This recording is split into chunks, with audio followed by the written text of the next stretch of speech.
Good afternoon. Good afternoon. This is Miss JJ Diamond, Jackie, Deja, Jacqueline, whatever y'all call me.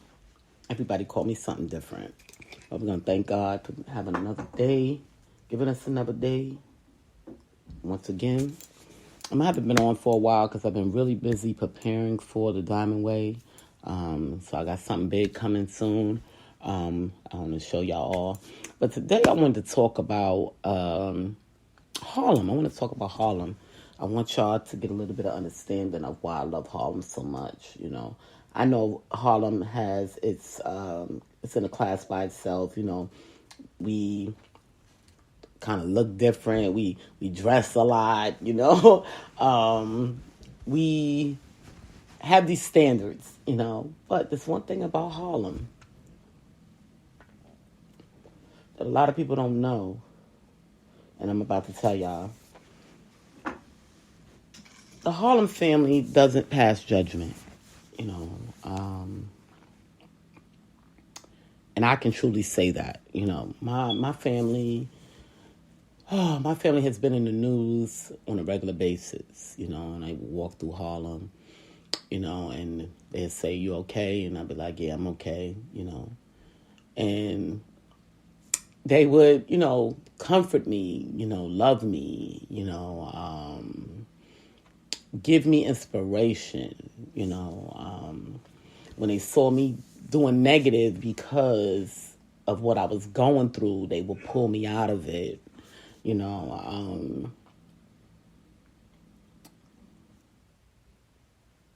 they wanted to see me succeed. Okay, and that's what I loved about Harlem, and I still love Harlem. When I came home before, I was in Harlem. A lot of people passed judgment. We knew they wasn't from Harlem because they wouldn't have passed judgment, because true Harlem people don't pass judgment. They understand whatever went down and try to console or heal the people that went through whatever they went through,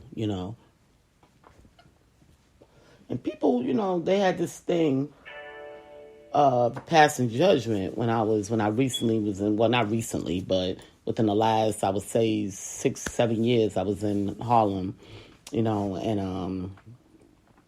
I was on 124th Street in Lexington. I was down in that area where there's a lot of drug addicts, but my daughter's husband lived down there, so we would go and visit him on a regular basis, and some of the people that was on drugs out there, some of them knew me, some of them didn't, However, they always look out for me, and the reason why they look out for me is because I look out for them. If they say to me, you got $1, I'm going to give them $1, what they use it on is their choice, I don't pass judgment, but they could be just needing $1 to get something to drink, So, when I stepped in the hood, they would all come crowd around because I would show them love, because that's how I was brought up. I was brought up in Harlem, and, I was brought up in the Bronx as well. But the Harlem lifestyle is totally different. We didn't hide our negativity in our lives in Harlem, where in the Bronx, my family hid whatever happened in the family, and I had both sides, and I got to see both sides, of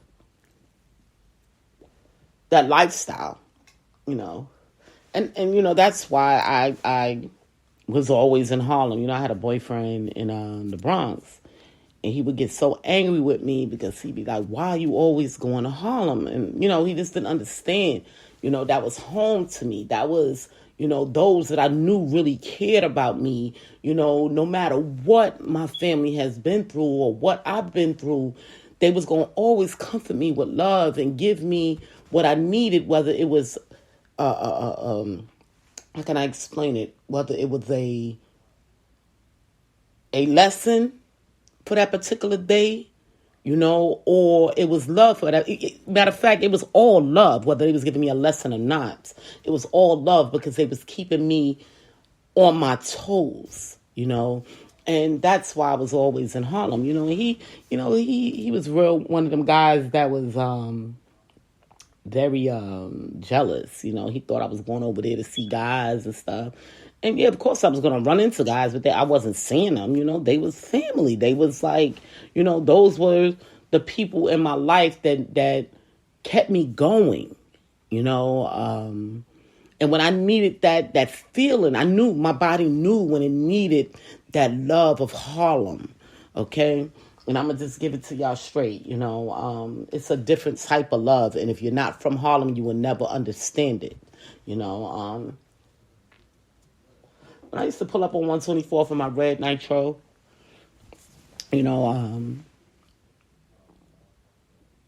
like I said, the guys or girls that be out there that's on drugs, I would pay them to watch my car because sometimes I would leave all my bags in there because at the time I was homeless, so all my possessions and stuff be in there because who feel like lugging everything upstairs and they got to bring it all down. I didn't want people breaking in my car.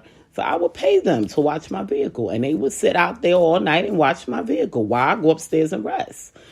People judged me because of that. They judged me.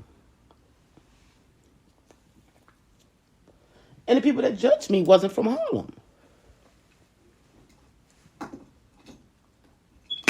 So I didn't even know why I wanted to indulge my life with them because they wasn't from where I was from. So they didn't understand how we get down.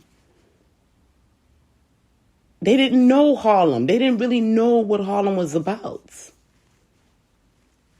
We don't judge.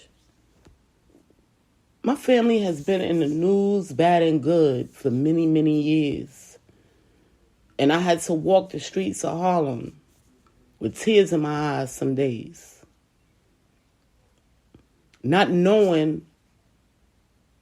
People not knowing how it was going to affect me. But they still comforted me. They still loved me. They showed me what I needed to keep going. I could have been that product of suicide. I could have been that drug addict. I could have been that person that just didn't care anymore. But they made sure that it didn't happen. So when y'all see me talk about Harlem and, when I had made that choice, people, a lot of people in the Bronx was upset about me choosing Harlem. And there's a lot of people in the Bronx as well that didn't pass judgment as well. But then you got majority of them that do. So with that being said, I had to focus on why I wanted to choose Harlem. It's not that I hated the people in the Bronx because I don't. I still love a lot of them.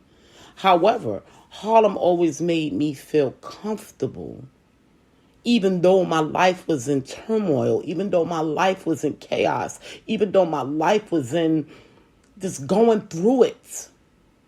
And I couldn't see the light at the end of the tunnel because of what my family was going through and what my life was going through.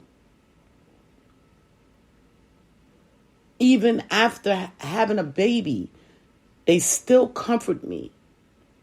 I'll never forget having my daughter in Presbyterian Hospital.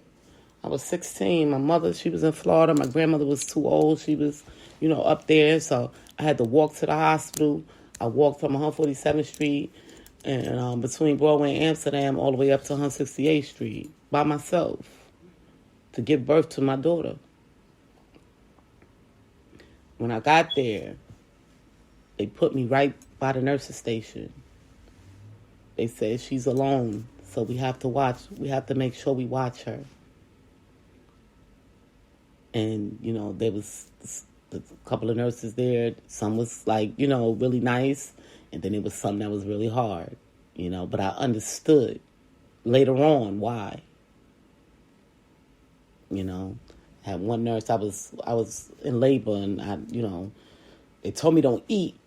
But on the way up there, I had to have me a coconut icy. And so, when the labor pains was coming harder and harder, I started throwing up. And the nurse, she just went off on me. Well, you wasn't supposed to eat and you shouldn't be pregnant anyway. And she was just going in like a mother. you know, just like a mother would, you know. And I wasn't able to appreciate it at the time because I didn't understand it. But now I understand it. You know, Harlem, you know, all the way from, see, they call Harlem like down in the 120s, 130s, all of that's looked at as Harlem. But to me, the whole Manhattan, besides downtown, because that's a whole nother world, to me, is Harlem. Okay, we have Riverside, we have Washington Heights, we have Spanish Harlem, we have regular Harlem. But to me, as a whole, it's still Harlem to me. Because they all have the same mentality, you know. And that's to help and love. You know, that's how I was raised. No matter what your situation is, it's a reason why that person is on drugs. It's a reason why that person over there is ill. It's a reason why that person over here is going through whatever they're going through because of their family. It's a reason. And we don't pass judgment. We just help. I'll never forget. And I think I told y'all this story before.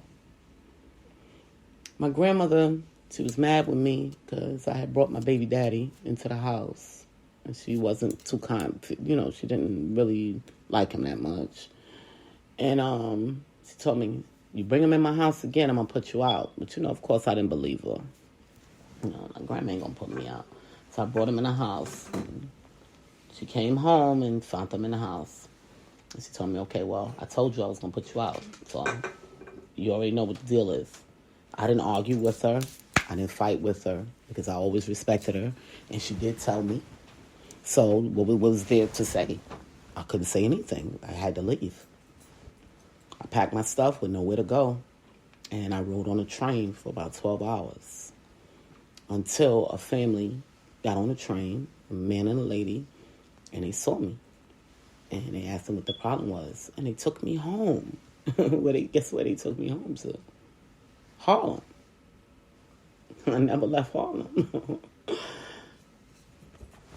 And these people, they couldn't even really take care of themselves. They had 10 kids. But they took me home. And they taught me how to survive, even with a little bit. So do you understand, you know, just want people to understand a little bit more about why I speak so highly of Harlem. I know y'all see the drugs and the clothes and, you know, all this stuff. And, you know, Harlem, they think Harlem people are sneaky because we don't talk much, you know, and we do things different. We move different, you know, and I get it. But believe me, if you're from Harlem, the love is there. Okay? That's just the way it is. It's in a class by itself. And it's always been. You know, my grandmother was highly loved in Harlem. And when I say from Riverside all the way downtown to 116th Street, she was loved, highly favored. Okay? My mom was loved. Everybody knew Tina. Both Tinas, because both of their names was Tina. Big Tina and Little Tina. You know, so I just wanted to throw that out there, you know, so people could just get the understanding of where I come from and why I think the way I think. You know, I know the Harlem people today, they're starting to change a little bit, you know, and I'm starting to notice that, you know, they starting to get weak, you know. But for the most part, Harlem is still the same when it comes to the people. You know, I do hear that, you know, a lot of whites are moving into Harlem. However, for the most part, the love is there. You know, the love is there. Yeah, I know we like to showboat, and this is what we do. You know, we have some weaknesses. Nobody's perfect. But the love is there. You know, and I just wanted to throw that out there. You know, we all stuck together. We took care of each other. There was nothing that I wanted when I was in Harlem. Nothing. You know, I could come walk through Harlem. They see me. They say, "You okay?" And I'd be like, "Yeah, I'm okay. You hungry?" "No, I'm good. Well, here's a couple of dollars. Make sure you take care of yourself. Just in case you get hungry later." Because they knew what I was going through. They knew my family. They knew when they woke up in the morning and they saw my family on the news that it was going to be a rough year for me. You know, so they showed me love. They helped me mentally. You know, they saw me doing something out of whack. "Hey, hold on. Nope. No, not you. What are you doing? You're not going to fall victim because of your family or what they're doing or what happened with them. You're not going to do that. We're going to stop that." You know, and that's why I love them. You know, now the Bronx, a lot of them really didn't know my story. That's why I was sent to the Bronx to hide what happened in Harlem. But I was comfortable with happening in Harlem because the people in Harlem was comfortable with me. You know, so I just wanted to bring that to the table. You know, I sit back and I think about all those that taught me. You know, had some of them has even used other people to show me, you know, what they didn't want me to be like. You know, it's a guy that I had heard he passed away, but he has shown me what people would do for them drugs. You know, he said, "Jackie, come here." He said, "Come here, I want you to see this right now." And I was like, "Why is he doing this?" You know, I couldn't understand it then. But, I did understand it after he did it, but it was like, why? I felt like he was real evil, but it wasn't him being evil. He was trying to show me, I don't want you to be like this. So please, watch and pay attention. You know? And before I left, you know, and I just looked at him, and I was kind of afraid of him, you know, after that. But it was like, I was afraid of him, but loved him at the same time for showing me. Kind of how God does, you know, when God will show you some things, even though it's painful. And you say to yourself, well, why does it hurt so bad? But God needed to show you that so you'll know for the next time, or you'll know that that's not something you want to indulge with, you know. And that's what he did for me, you know. And like I said, I couldn't understand it then, but I understand it now clearly, you know. He needed to show me that I was not to indulge in them drugs. He needed to show me that. Not tell me, he needed to show me and show me why. And he did. And I think he's one of the reasons why I never really picked up the drugs like that. And even though he's gone, I thank him, you know. Because if he would have never shown me that, I might have dipped and dabbed as well, just like the rest of them.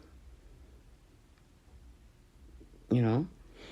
So I'm so thankful for, you know, my people in Harlem, for the things that they showed me and the things that they've taught me, you know, and the lessons that was learned, even if it hurts. You know? What's that saying? Either I'm a blessing or I'm a lesson. And some things don't always be blessings, but it be a lesson. You know, and sometimes we can't mentally deal with it, whatever we're going through. And this is why we need others to be able to explain to us why we're going through that. And see, people don't do that no more. People don't sit you down and say, well, this is why you're going through this. You got to get yourself together. This is what I see. Today people want to see the drama so they can go talk about it instead of trying to help you. They want to see you going through negativity so they can feel like they're doing better than you. That's what people want to see today. But we have to have a way to keep our mind straight, And people know that it's hard, even though, we say pray, we say meditate. It's hard. It's hard to get yourself to do things that you're not used to. I thank God I was introduced to meditation very early. I had to be because of what I went through in my family. I was introduced to God very early. So I knew how when I couldn't no longer function and I had nobody that I can trust, where I can go, and that was to God. But sometimes people have to be led to faith. I was one that was led to faith through my family and through circumstance. Okay? And it started very young. However, if people have not been through certain circumstances in order to receive God, they won't understand. And then they become afraid, fearful, of what the unknown. Okay? And then that's when they start calling the other people crazy and is something wrong with you because how can you accept this but I can't? It's not my fault that you wasn't introduced to God early. That's your parents' fault because every child that is born should be introduced to God. Okay, so you got to blame your parents for that. But once you've learned that this is the way, you got to take responsibility for yourself when you've been led to God. So y'all get what I'm going? And there's one thing about Harlem, and it's pretty much everywhere, but Harlem is big on God. Churches everywhere. Every block you can find a church. It was crazy. I'm going to tell y'all this story. I was supposed to be meeting I call her my sister-in-law, but she's my son's aunt. I was supposed to be meeting her at a church. So this is the funniest story, y'all. I called her that morning, and we were supposed to meet at the church, and she said, this is the address. So I put it in my phone, the GPS. So I'm driving, and whatever church she was going to, I guess I didn't find it. So I found this church, this particular church. It was funny because it was the same address, but something was wrong. I don't know if she gave me if it was a number that was wrong or whatever. Long story short, so I go into church and I'm looking for her. I don't see her. So I'm like, okay, well, I'll see her later. Because the church was big, so many people in there. And I sit down and, we do the service and everything. And it was a Catholic church. I was brought up in a Catholic church. So I said, I was saying to myself, I didn't know she was Catholic. But it's okay, we here. And, I already know the Catholic religion. So it's like, okay, whatever. I'm going to praise God today. So I'm there and went through the whole service and everything. Me and my kids, and met the people. And it's crazy. Met the people. They shake my hand and then shake their hand, give me hugs, because this is how we do in Harlem, And I'm looking around for her and I don't find her. So I call her and I'm like, well, where are you? I don't see you in the church. Service is over. And she said, oh, we still in church. And she's like, no, our service not over. She said, girl, you must be at the wrong church. I said, well, it don't matter. I serve God today, and that's all that was important. I said, well, I'll meet you afterwards. Okay? She's like, okay. But the point that I'm trying to make is I didn't know none of these people from Adam. Okay? I didn't know none of these people. When I walked in this church, and they took me in like it was open arms, like, here's a new family, y'all. Come on, let's grab them up and bring them back. I got a picture out there with me and I think me and Egypt is coming down the steps with the Bible in my hand. She's holding the Bible and we coming down the steps of the church. That was that church, that Catholic church. But God just led me there. I was supposed to go into church with her, and I wound up at this church. The love is there. You know what I mean? Harlem gives you enough love that you need. I miss Harlem. I can't wait to go back home this summer and walk the streets of Harlem. That's the thing. Especially in the summertime. Oh my God, it's the most beautiful thing ever. Summertime, summer air, and walk Harlem is like heaven, for me. I don't know about anybody else, but for me, I just love Harlem so much, and that's why when I go home, I'm always in Harlem, people be like, oh, you here? Yeah, I'm in Harlem, somewhere in Harlem, because I know people all the way, like I said, from Washington Heights all the way downtown, 116, 110th Street. When I was there, when I was homeless, I would come from Queens. I would park my car in Queens and take the train to 116th Street and sit there on the corner of 116th Street, me and my kids. And they like, well, what are you doing? And my kids would say to me, well, what are you doing? I said, no, we just chilling. We're going to chill right here. We good. What do you mean we good? We don't know these people. I know some of them, but not all. But we good. I felt at home. I felt comfortable. I felt like I was able to go there and just chill, even if I didn't know the new people that was out there, we'd get to know them. And quiet as kept. People was walking up to me, hey, how you doing? Hey, how you doing? And kids want icy? They buy my kids icy. Like, yeah, they get icy. What's your name? Jackie? Oh, where you from? Oh, I'm from Harlem. Oh, okay, I'm from up top, Riverside area. Oh, okay. Well, it's nice meeting you. You want anything to drink? They treat you so sweet. You don't have to feel like, how can I explain it? Like somebody's going to do something to you or, I don't know. I just have that Harlem in my blood, so I just and my daughter do too. She's all the way Harlem. She is Harlem. Shaquana is known all through Harlem. That girl, I tell her, where you at in Harlem? You ain't going to the Bronx? No. For what? Some of your family, but I don't care. I like it over here. I'm like, okay. Whatever you want to do. You like Harlem. She loves Harlem, But I just wanted to throw that out there, we got to start, and this needs to be done everywhere, not just in Harlem, where people need support mentally and physically, where we're there for them and where not people are judging and people are being misleading, because of what a person is going through, I'm going to use this person for instance. The other day, he was going through something, him and his wife, I don't think they're married, but, I call him his wife. And he was like really stressed out. You could see it in his face, even though he was still trying to do his content or whatever, you could still see it in his face like something wasn't right.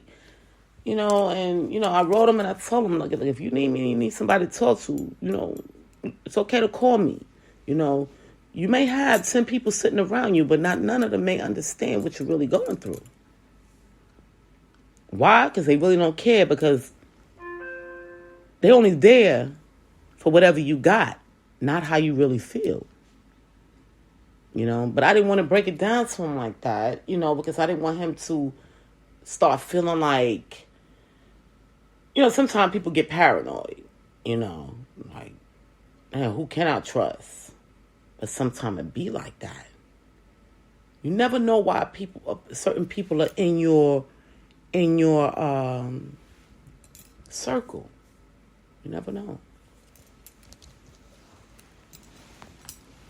Some may be there to learn. Some may be there to hate. Some may be there to actually love. Some may be just there for the money. And sometimes it takes years to find out these things about people. You don't just find out these things overnight. So I always extend my hand to people, especially if they don't know, especially when they're young too, and they haven't really lived life,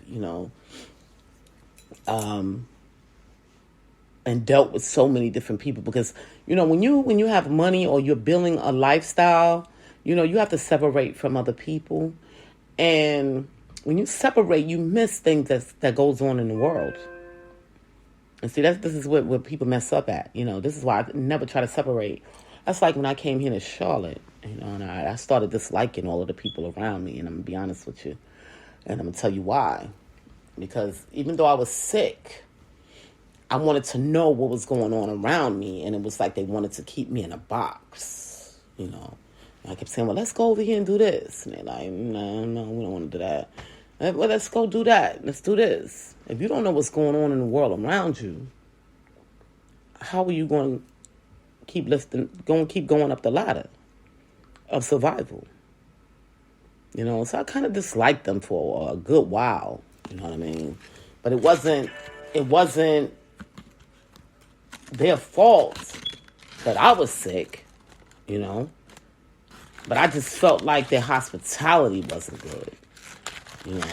Because if somebody come from somewhere else and they're asking me, hey, I want to see the city, show me some things, and there's only one person that took that initiative to really show me some things in this city, and she knows who she is.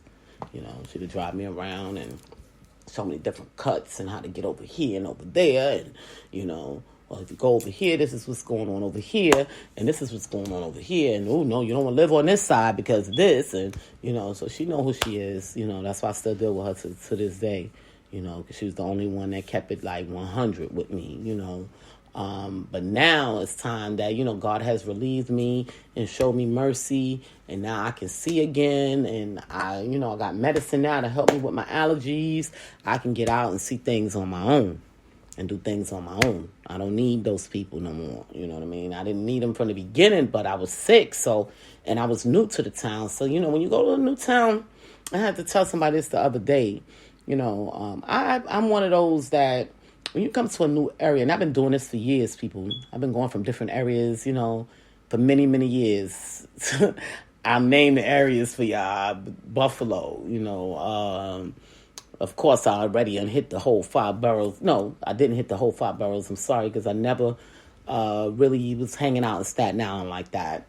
But the rest of the boroughs, they know me, and I know them too. And I know how they get down.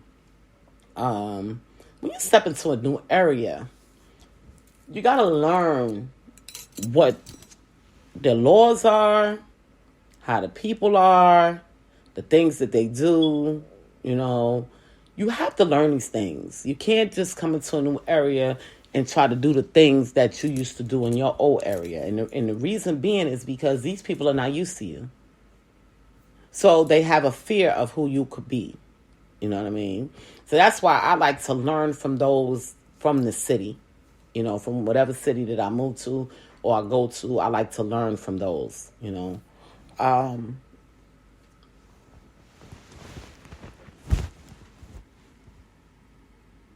Reason being is because they know better than you, because they're from there. They've watched things change, and then they watch some things not even change at all. Okay, it's all on their theory, However, you have to interact with these people in order to find out what's going on around you, because everything is different every single place. There's no two places. I have not been to no two places that everything is the same. Living in Maryland, living in Buffalo, living in New York City, living in Florida. None of these places are the same. Things are totally different. They may have some similarities, but not everything is the same. So you can't just jump up and be moving places and think you just gonna do whatever. It don't work that way,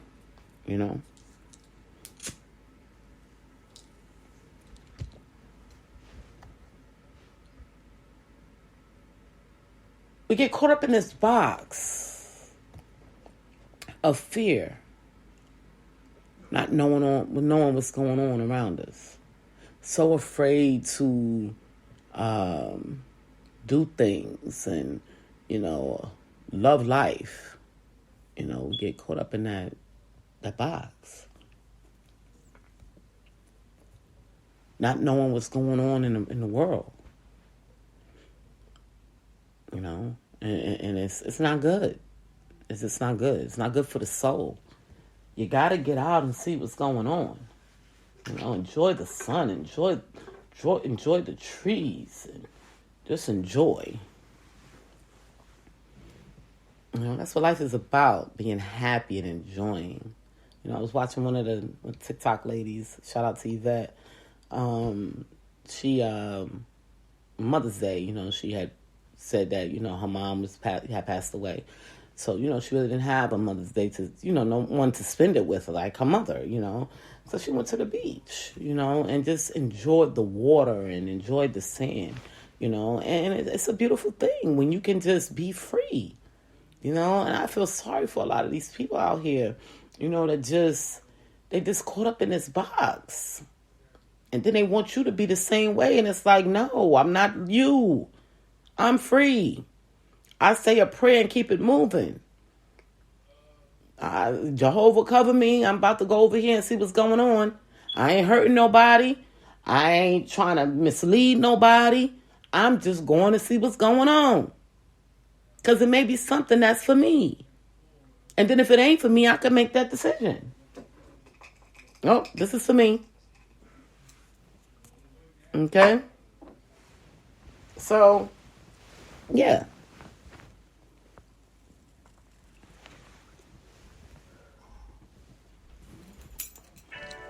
I personally can't be in the box. I like being free.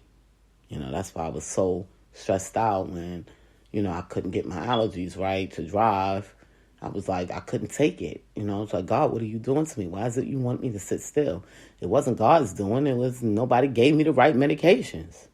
I came from one state that they was giving me what I needed and came to another state. And the thing about it was it seemed like they knew I was leaving because they gave me a whole bunch. They said, here, take all of these. And it lasts me. But then, the ones I did have expired. And I didn't know I can buy the stuff over the counter. I actually forgot I could buy it over the counter because I was so sick and I'm trying to deal with my new surroundings and it was too much. It was very, very overwhelming. And once I was able to get what I needed, it was like, okay, I'm starting to feel better. Now it's time for me to explore, and see what's going on. And I still have so much to explore here in Charlotte. I love Charlotte. I didn't like it at first, like I told y'all, because they tried to keep me in a box. But I hated it, But now that I'm able to go out and see things and get around and see what's around me, I love Charlotte, the tri-state area, okay? The people see me out. They say, hey, I just be out and about. And they nice. Some of them could be nice. Of course, you're going to find idiots everywhere, But for the most part, Charlotte has grabbed me, held me in, pulled me in. And I love them, Of course, they ain't as good as Maryland. Maryland did big things, but they working, And I'm starting to love it, And especially now that I'm able to get out, And I just wanted to tell y'all pretty much, when y'all see people going through things, sometimes if you have a few minutes, take that time out to listen. You don't know what you can be to that person. Okay, and that's just the purpose of me making this podcast. I started out telling y'all about Harlem, and the reason why I was telling y'all why I'm the person that I am. Okay, I know we got a lot of bad raps, but we also have a lot of good raps too that's kept quiet, and I'm just here to tell y'all.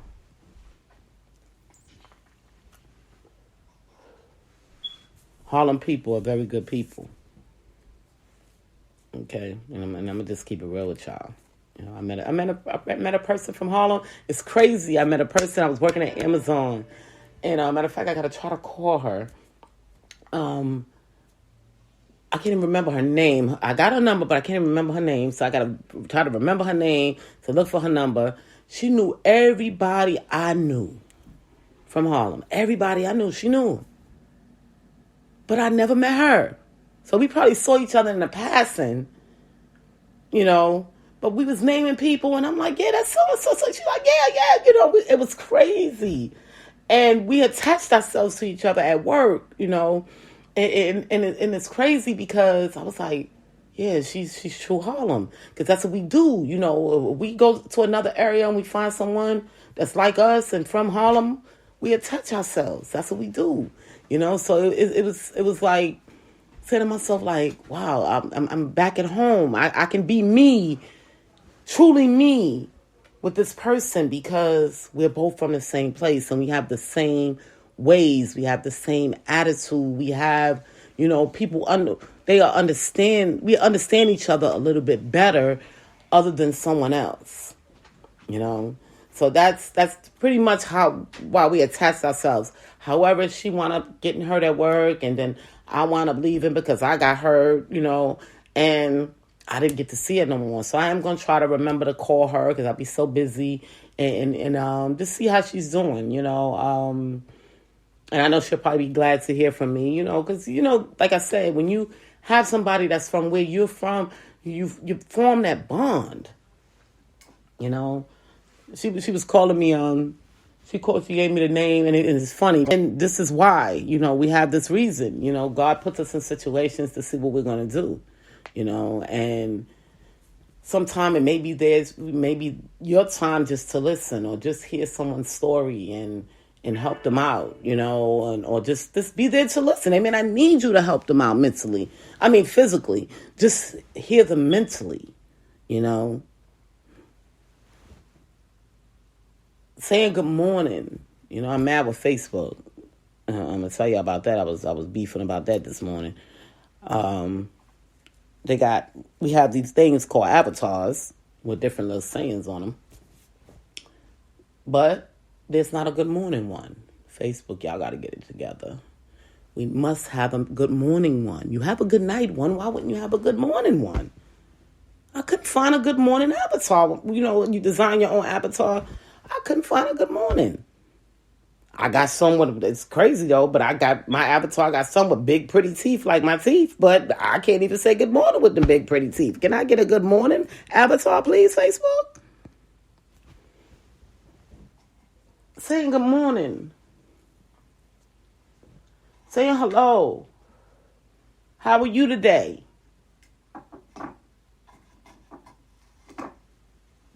It's called being kind. Some people need that. You know? You'll make a person's day, you know. I used to have in Maryland, I'm going to tell y'all this story. In Maryland, they're not big on good morning. At least they wasn't when I first got there. Until I start cursing some of them out. You know, y'all know me. I get crazy sometimes. I told you I need a little bit more Jesus sometimes. But, you know, I'll say good morning. What's good about it? What? Yeah, you know, and I go off. You alive. You start with that. You know? I'll be going off, y'all. That's just who I am. You know, I told y'all. I'm going to tell y'all again. I need a little bit more Jesus. However, sometimes people need that, you know. That's one thing I experienced here in Charlotte. You know, when you say good morning to people say good morning. You nod your head, they nod their head, you know. We bonk our horns at each other. Hey, you know. Just to be acknowledged, you know. Am I here today? Or, you know, some people be feeling like a couple of people have told me this. That they have woken up and they feel like they don't exist. You know, I've heard that from a lot of people. And I'm like, I don't know what it feels like, but I try to make them feel like they do exist. You know, you exist. I'm going to show you. You know, well, we can start off with good morning. How you feeling today? I'm feeling uneasy. Some days we be like that. And it don't always be our emotions. Sometimes it be our body going through whatever's going through its chemical changes. And we wake up feeling all crazy. We like, ugh, why do I feel like this? I ain't got no stress. Because we ain't eating right, so we feel crazy inside. And we don't understand it. That's why I tell people all the time, when you have a lot of stress and you feel like, or your body feel like it's overstressed, the first thing you need to do is try to eat healthy. Two things. Meditate and eat healthy. Those are the two things that we need to do before we determine if we need to go further, meaning see a doctor. First start working on your eating habits. See how you feel. Meditate. See how you feel. And if those two don't change your chemical imbalances in your body, then you need to see a doctor. You just don't know what a person is going through. It could be something simple that their body is lacking that changed their chemical imbalance. And all they need to do is upgrade on that particular diet and they'll be back to normal. So that's why I tell people all the time, you are what you eat. You eat a bunch of junk, that's what your body going to be, a bunch of junk. I eat a bunch of junk too, but I try to detox and get some of that junk out of me. And then I try to eat healthy too. So I try to do both. I try to balance it out, because it's hard for us to refrain from eating some of the snacks, that's out here because they be so good, and they look so good. And you be like, oh, gotta have a little bit. And when you taste it, you be like in heaven, but it can also hurt you. It hurts your chemical imbalance in your body and in your brain, So we got to watch for things like that. Pills that we take messes with your chemical imbalance in your body, and make you feel some kind of way. You was feeling fine. You go to sleep, you wake up, and now you're feeling ugh, and you're wondering why. Now you're snapping at people, and you're saying, well, wait a minute, am I going through this? Or what am I going through? What am I going through? And it could be just something that you just didn't, you need to eat. You could be lacking a vitamin or two, So, y'all got to look at things like that, And that's why people need to talk to each other. Because this is how we can remember what we need to do. Sometimes we have to use other people to remember what we need to do. Like when I go to the store, I'm going to be honest with you. I go to the store all the time and I be forgetting stuff. And somebody pull up to next to me with their card and they got it in their card. And I'm like, I needed that. Thank you. And they be looking at me like, huh? I'm like, I needed that. And I forgot to get it. If you didn't pull up, I wouldn't remember. I'll be back. I'm going to get it. And they start laughing at me, but it's the truth. I needed it. And they pulled up with it. So it was like God's sign of saying, hey, you're not going to forget this today because I'm going to make you remember this is what you needed. Go get it because you're going to get home and you're going to be angry that you don't have it. And that's going to change your emotions. And I don't want your emotions to be changed because I need you to stay focused. So here, go get it. I just gave you I gave that memory back to you. You see how God works? And he do it to me all the time because I'm always forgetting. I got so much going on. I forget everything. And I'm going to just keep it real with y'all. I be forgetting everything. Sometimes I even forget my name. That's how much I be having going on. And it's like, it's normal, but it's not normal. Because when you get like that, it's time to clear your brains. It's time to meditate. It's time to, sit it down for a moment and tell yourself, hey, I got to get this together. Because if you don't have your mind right, you can't do anything right. That's why I tell people, even though they say, oh, the sleeping thing. Oh, you can't sleep this amount of time a day or whatever the case may be and think you're going to get rich or you're going to do this and do that. Sleep is still required, people. You have to rest the body. You must, because then you'll start getting the chemical imbalances that's going to lead you sick in a hospital bed. Then you're going to lose time from whatever you was trying to do. Nobody's saying lay in the bed all day. And you must get up every single day and move that body around. But nobody's saying that you must stay up 24, 48 hours without rest. Because if the body don't rest, it's going to rest for you. It's going to shut down. And then you're going to be shut down for weeks at a time. So now you're missing a whole bunch of money. Some people require more sleep than others. Me, I'm at 6 hours. I think 6 hours a day. I don't need 8 hours. Okay. The average person needs 8 hours. I can't sleep for 8 hours. After 6 hours, I'm up. My body is like, let's go. Let's do something with your planning. Plan it. Because I need to move. That's how my body is. It could be just doing stuff around the house. I got to be moving. That's what my body's used to. And when you start changing that on your body, that's when that chemical imbalances and stuff starts to come too. Okay, well, I ain't got nothing to do, so I'm going to just stay in the bed. Now your body is like, oh, hold on, wait a minute. And that's when your brain start thinking, you start thinking negative. There's a whole bunch of things start going on in your body, So that's why you need to talk to people so you can understand what's going on in your brains, And like I tell people, it always happens when you're alone, Like I was telling that, I wrote that the Pacific person, and I told him, I said, right now you're feeling this kind of way. But when you go to bed at night and you're by yourself, that's when you're going to start feeling them emotions, and you're going to be saying, why am I feeling like this? Why you feeling like this is because this is what you done to your body all day long and the people around you. And now you don't understand it. So now you can't sleep. Okay. And then people be wondering, like, why can't I sleep at night? Why I'm going through this? I just can't sleep. And this be the reason why. Your body won't allow you to because you got so much going on mentally and physically. So you have to learn to deal with your emotions, get rid of that negative emotion, and be able to rest in peace. And it's not easy to do. It's really not easy to do if you don't understand it. I had to go through it a lot. That's why I understand it. If you was in my family, you've been going through so many emotions, you would know by now, what to do and how to do it. It's not easy when you're going through stuff. It's not, And prayer is the best thing for me. I've learned that prayer is the best thing for me. I just talk to God, and I just ask him to do whatever feeling I'm going through to please get rid of it, and then I proceed on. I stay busy until I get rid of it, Oh, I'm going to let this podcast go today, y'all. I haven't spoke to y'all in a while. I'm going to try to continue to talk to y'all. I told you this will be my last month talking to y'all. Because I got so much I'm trying to do and I can't focus on everything, I'm only one person, so with that being said, I can't get up every day and get on a podcast trying to figure out what to talk about because I have my own things I'm trying to figure out. So I just don't have the patience for it right now. So y'all forgive me on that.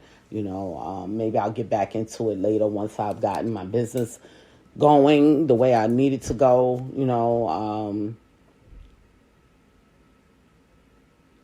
I can't promise y'all anything, but I'm just trying to have hospitality with this thing, because I do know y'all listen, it'd be different if y'all didn't listen. I know y'all be listening. So, it's kind of hard to start something and stop it, when people are giving you that opportunity to voice how you feel, and they're actually coming back to hear your opinion on what you're talking about, So you don't want to leave something like that behind.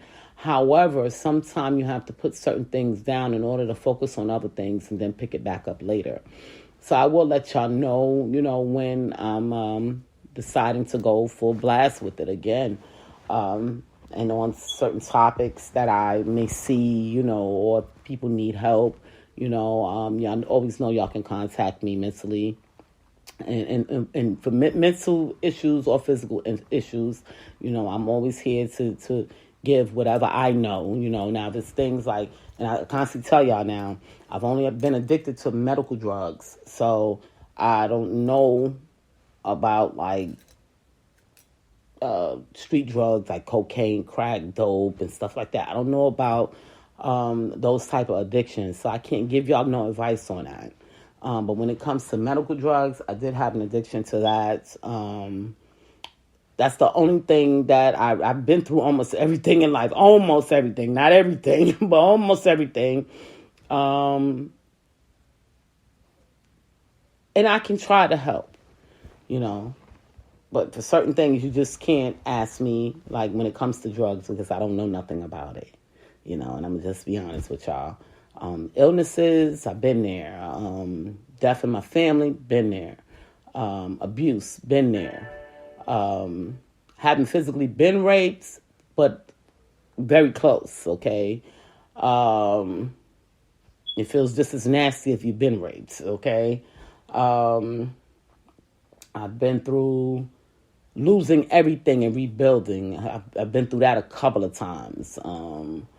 Relationships where people took advantage of me. Relationships where people took advantage of me financially.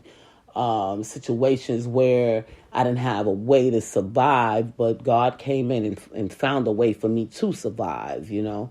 I've been through a lot of channels, and like I said, I don't know everything because there's still more to go through. You know, you learn something new every single day. Every single day of your life, you learn something new. If it's not about a person, it's about a situation. It's about confidence, everything. You know, you learn something new every single day of your life. So a lot of things I've been through due to the situation of my life. You know, I didn't choose my life. I was dealt a bad hand, but I turned that bad hand into a good hand, you know, and I'm playing to win. But the thing we have to remember is everybody's going to have a different outlook on a situation. This is why you can't ask the world, because everybody has a different outlook. Everybody was brought up in a different background, okay? What may work for a person that's poor is not going to work for a person that's rich. Okay, now I've been on both sides of the table, so I can give from both perspectives. You know, what may work from a person that lives in the ghetto is different from what may work for a person that lives in the suburbs. I've also been on both sides of those tables. Okay. I just want to give y'all a little bit so y'all can understand why I throw my helping hand out there. I wouldn't throw my helping hand out there if I didn't think that I can help you. Okay, because sometimes it just be something that you're lacking. You could be doing something that's hurting the situation because you're listening to others instead of helping your situation. Okay? And sometimes people would dig themselves a grave, and they don't even know it. You know, and then you sit there and you're watching them, and you're like, you digging your own grave. And they don't understand why, because they wasn't taught or haven't been through situations enough to understand why they're digging themselves a grave. Okay, and then once they dig themselves that grave and fall in it, then they're saying, I'm trying to get out, but why can't you get out? Because you wasn't listening when people around you was trying to tell you some things. And you didn't see the destruction in it. Okay? And that's what you try to explain to people. You know, this is why I put out a post today. You have good and evil. You have to choose which one you want to be, which way you want to go. Okay? If you're going to go evil, then go evil. That's on you. Now, if you get caught up in a bad consequence, don't try to come run over here to good now. I mean, you could, though, and we'll try to save you, but then you can't go run back to evil. You can't do that. Because eventually good is going to get tired and say, you know what? I'm done with you. Enough is enough. You know, so you got to look at these things, you know, when you're trying to decide on which lifestyle you want to have. We're not perfect.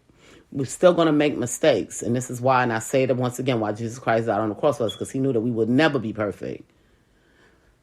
And we're going to make mistakes out of impulse. It's not going to even be because we planned it sometimes. It's going to be quick. Sometimes we make these mistakes, oh, shoot, why did I do that? And we ask God for forgiveness. But when you start planning out evil, oh, there's consequences behind it. You know? Oh, yeah. Definitely consequences behind it. And then those sometimes that, you know, they go to jail or want to hurt themselves or want to do all of these negative things because they feel like their lives are over. When in actuality, your life is not over. You just have to redeem yourself, okay, from whatever the consequences may be. And once you have redeemed yourself, then you move forward to living your life good. And you try to do everything, not everything because we're not perfect, but you try to do right so you can receive more blessings. You know, people don't understand that blessings are real. You know, sometimes you wake up and you be like, whoa, wow, God, whew, you get the chills. Like, I didn't know you was on it like this. You serious about this thing. You know, and then some people be asking, like, well, how do you get blessings? Well, you just got to pray, do what God asks you to do, and wait your turn. They'll come. And sometimes people get blessings and don't even know it and don't even accept it as a blessing. That's why they feel like they don't have to return love or give back. Huh? Egypt, she wants me off the podcast and to get dressed. She comes in here like she's my mother with her lips all balled up. You know how when you be at your child and you be like pointing your finger like, that's the way she be looking at me. And I'm like, I'm the mother, not you.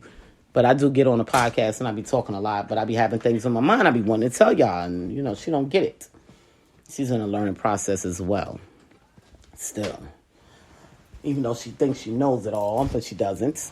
But anyway, I love all you guys. And y'all remember, you know, I'm here if y'all need me.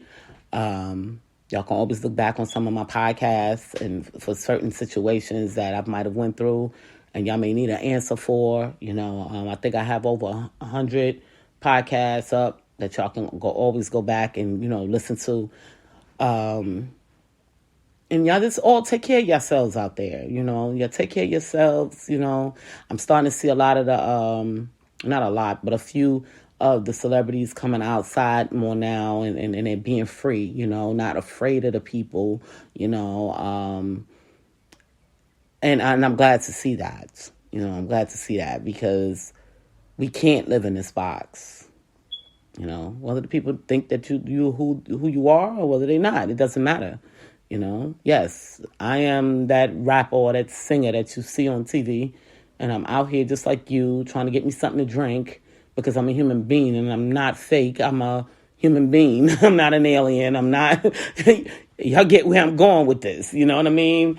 I have to drink and eat and go to the doctor and do all the things that y'all do. I have to do it too. It's just that I have a skill that y'all may not have that made me be on TV or on the radio or I'm still a human being. So y'all please accept me for who I am. You know? And you know, a lot of people... You know, I kept trying to tell these people, you know, this is how we do in New York. You know, you find a celebrity on every corner, you know, sometimes. You be like, well, hey, that's so-and-so. Hey, how you doing? You know, that's how it was when I was coming up. You know, it wasn't where everybody was hiding. You would never see this celebrity or unless you go to the club and, you know, you'd be walking down the street. Oh, there goes so-and-so. Hey, you know. And then they wonder why they're being treated different because you're always hiding. You know, and this is why people mistreat you when you do come out because they don't even know who you are for real. You know, I hate that we lost DMX, but by us losing him brought a lot to the table, you know, so people can see what it was really like coming up in this entertainment business back in the day. I was trying to tell y'all, but y'all wasn't listening to me. You know, it took for this man to die for y'all to be able to see the reality of what it really was. You know, yeah, they say DMX was ghetto, he was in the hood, whatever the case may be, but he was loved by many. Okay? And he was a big star, as y'all seen it, you know? So he was loved from state to state and was able to go in any hood and say what's up to the people. Hey, how you doing? He was able to do that. Why? Because he wasn't afraid of the people. Why would you be afraid of the same people that made you. You can't be afraid of the people that made you. It's like you can't be afraid of God. You can fear some of the things that he's capable of. But that don't mean fear him in whole. Some people get it, a little bit twisted. Like I always say, it's two things I'm afraid of, and that's God and IRS. I don't fear God where I fear him not to go to him. I fear him knowing what he's capable of, the powers that he possesses. Okay? That's the fear that I have. That's just like when you have fear for your parent. Like when we was coming up, if our parents yelled too hard, we had that, oh gosh, I better do right because mommy gonna whoop me, that type of fear, Because if I don't do right, God gonna give me a lesson that I'm gonna regret. So I need to do right. Not so fearful to where you like, I don't even want to go that direction because God, he scares me. I saw a post this morning, y'all, and it's going to be the last thing I say. I saw a post this morning where this lady was talking about she don't like the dictation of the Bible. And she don't like what it says, and she's just choosing not to follow it, And I get it. That's her choice. But it's not really too much dictation in the Bible. It just tells you what we should and should not do in order for us to be happy. That's why you have to choose. So she's taking it in a whole different perspective. She feels like she should be able to do evil and good and just get away with it. When there's consequences to everything we do. So that's her choice. To each his own. I can't judge her, but that's what she wants to do. But she'll learn one day, Me, I read the Bible to learn. I need to learn why the things are done the way they're done. And it's not dictation. It's just telling you why things were done the way they were done. Story after story. And see, this is where I get what she was saying about the pastors picking scriptures and throwing them out there. It can drive you crazy. And I get it. I understand. You go over here to the scripture, you go over here to that scripture, and you have to read the Bible from the beginning, each and every story. You have to just read it that way. And the reason being because you'll understand why what happened in this story went on in this story. What led to this story. Not jumping all over the place. And that's why people are having so much troubles with religion. Because they're jumping all over the place. And then you're losing focus on what is really in the book. All of these men went through something and we want to know why. We want to know why they went through it. What was the outcome of it? And what led to the next book. So that's why we need to read it from beginning to end. It's a very, very thick book. Oh, yeah. I know, y'all. It may take some years to get it done. But we must get it done. So we will understand why everything was done. And in the order it was done. We must get it done. We'll start to feel better about ourselves. We'll start to understand why certain people act the way they act. We'll start to understand why we need to eat what we need to eat. Why we need to live our lives in a certain way. We'll understand. And then you could create your happiness. Because there's some people that's just never happy and they don't understand why. They say, I heard a song the other day saying, I'll be at peace when I'm dead, my tombstone. And I'm like, you got to be kidding me, this poor kid. Why is he thinking like this? No, sweetie, you can be at peace here on earth. If you would just read the Bible. Who's putting all this negativity in this kid? It kind of hurt me to my heart while I'm listening to this song riding down the road. Like, you feel like you'll be at peace when you're dead? No, you won't be at anything when you're dead. Because you're going to turn to stone, stiff. It tells you in the Bible. Your soul may continue to roam or whatever it does, but you are going to be dead. They're gone. But you could be at peace, alive. You just have to know what peace is. And you have to create it for yourself. And sometimes we need help from other people. You know? To learn how to create the peace because they've been through those channels.